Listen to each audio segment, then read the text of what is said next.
Assalamualaikum warahmatullahi wabarakatuh. Selamat pagi anak-anakku semuanya, kelas 12 AKL dan kelas 12 BDP.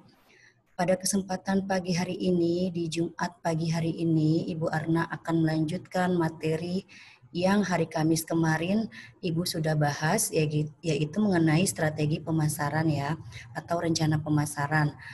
Sebelumnya Ibu mulai, ada baiknya kita membaca basmalah. Bismillahirrohmanirrohim.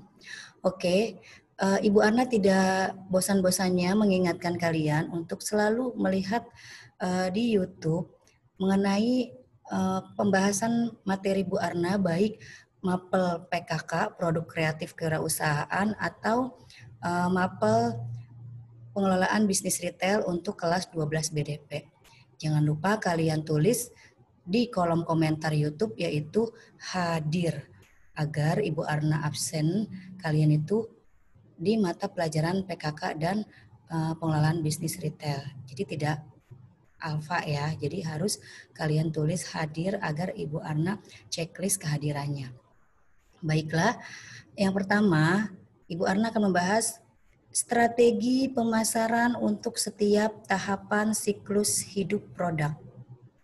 Kalian buka di halaman 32 pada buku kalian. Baiklah, yang pertama, strategi pemasaran tahap pengenalan atau introduction. Strategi pemasaran tahap pengenalan ini ya, artinya kita berarti apa nih, pengenalan apa? Automatically berarti pengenalan mengenai produk. Ya, jadi kalau misalkan kamu mau membuat produk itu pasti ada tahap pengenalannya, ada introduction-nya. Apa yang diperkenalkan ya? Pertama mengenai produk itu sendiri, lalu biasanya sih ada manfaatnya, khasiatnya, biasanya seperti itu, ada package-nya atau kemasannya seperti apa, biasanya seperti itu. Jadi itu semua ada di introduction atau di tahap pengenalan. Nah, di tahap pengenalan ini atau introduction ada 4 bentuk. Yang pertama, strategi peluncuran cepat.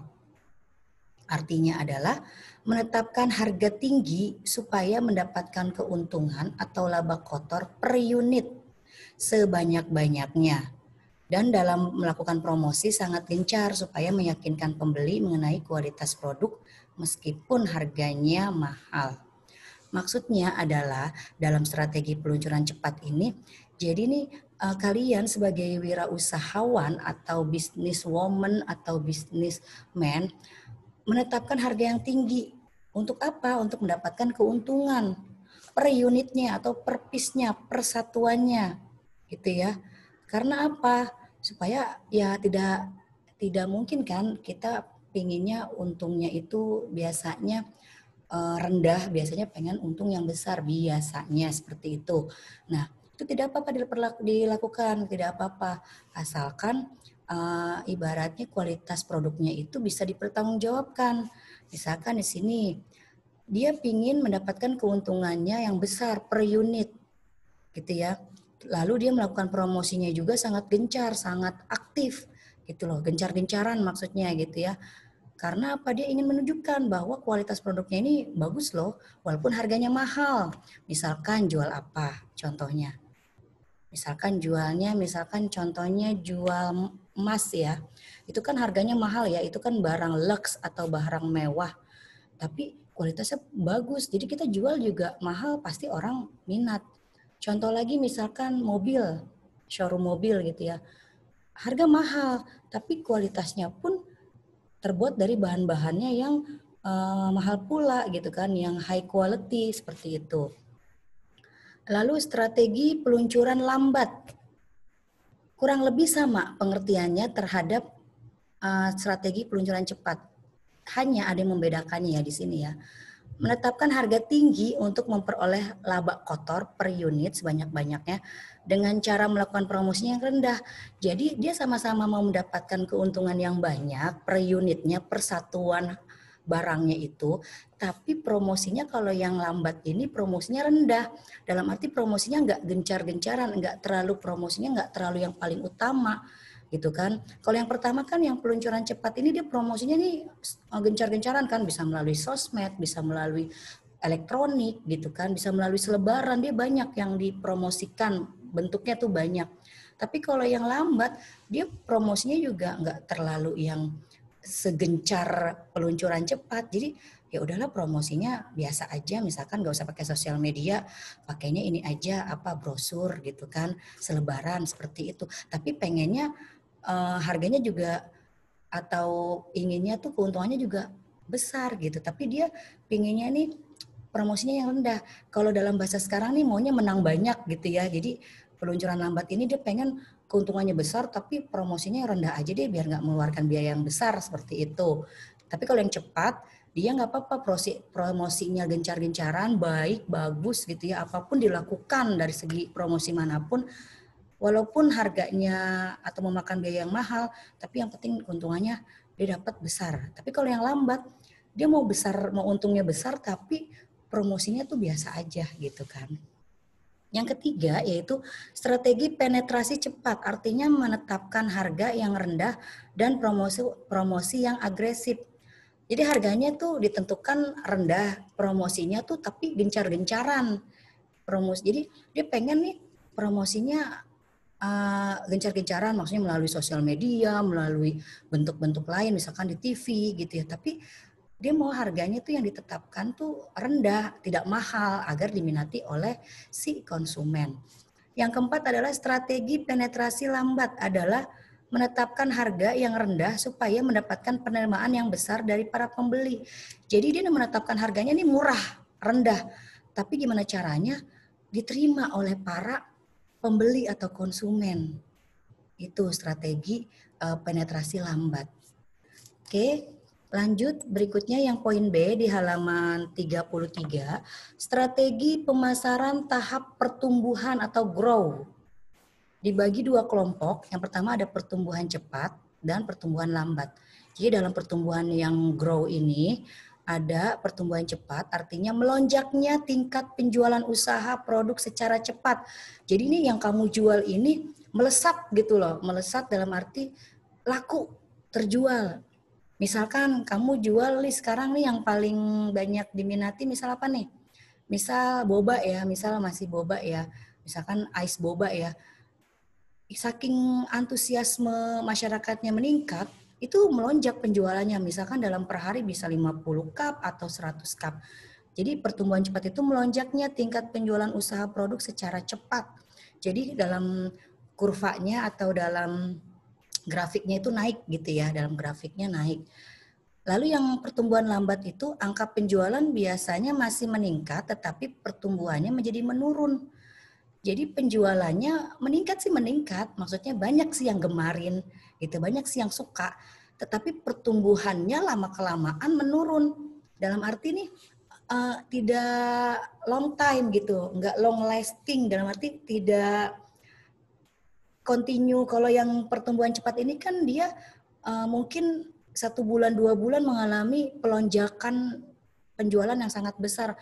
Tapi kalau yang lambat, mungkin dia baru sebulan melonjak, tapi di bulan kedua dia agak menurun gitu. Jadi di grafiknya itu bisa naik langsung menurun. Kalau yang di pertumbuhan lambat, tapi kalau yang di pertumbuhan cepat dia menaik pesat terus sampai beberapa bulan ke depan. Bahkan mungkin bisa hitungan tahunan, jangka panjangnya gitu ya. Lalu yang C, strategi pemasaran tahap kedewasaan atau maturity. Mature ya.